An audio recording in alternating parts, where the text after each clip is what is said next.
There was never quite a baseball game like Nintendo Baseball. As one of the first black box releases, it was pivotal to the Nintendo's success in its early years.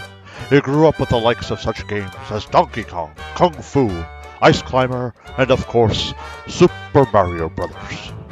But as a tried and true American, who could resist loving something more American than baseball?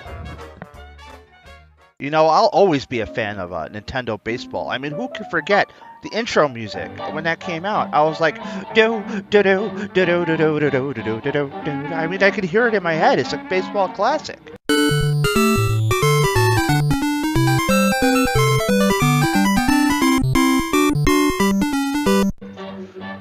I really don't see what the big deal was. The game was absolutely terrible. I mean, what am I even doing here? What do you guys want from me? But what baseball game would be complete without some of the greatest baseball teams in history? Teams that would go on to win multiple world championships like the Ys, or teams that would become victim to a curse that would make them wait over 100 years for theirs, like the famous C's. And who could forget the D? Everyone was a fan of the D.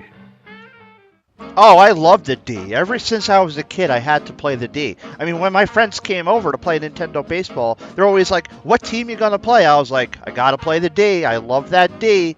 We always fought over the D. I mean, they couldn't even afford real teams. Nintendo didn't have a license for baseball. It was a load of crap. They couldn't even add names to the players.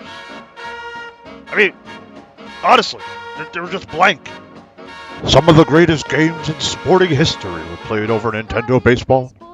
When someone mentions Nintendo Baseball, it's hard not to think back to that famous moment in history, when the D blew out the P in Game 7 of the World Series. I'll never forget that game. D was just coming off a 3-game losing streak.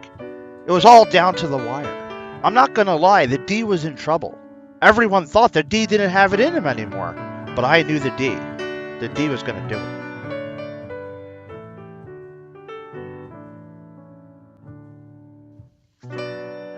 You know, I was in the stands that day. Nosebleed section.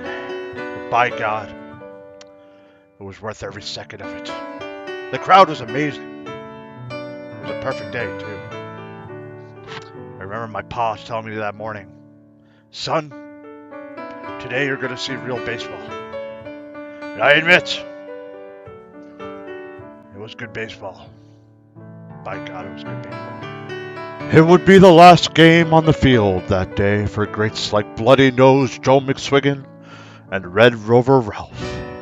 They would retire soon after, but they'd always have a home on their team and be loved for all eternity by their fans.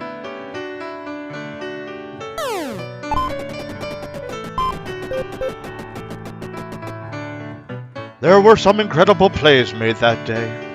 To the first career home run by batter Stuffins McGee. To the incredible throw from center field by Mutzke-Lubin. That ball is going! Going! It was gone. It was gone. It felt like Nintendo Baseball was the real last baseball game ever made. Now everyone shoots up steroids or needs to get their Tommy Jane surgery or whatever that is. Not back then, no. Back then you played through it all. Doesn't matter how many controllers you were using, whether it was Dog Bone or the NES Classic controller. You played through it. That was when baseball was real. As much as I hated it, it was still baseball to me.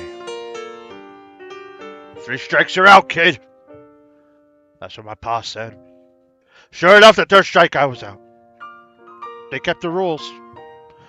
They kept the rules. But beyond the plays and the game itself, there was camaraderie on that field. Players not only came together to play the game, they came to live their life, to live their dreams.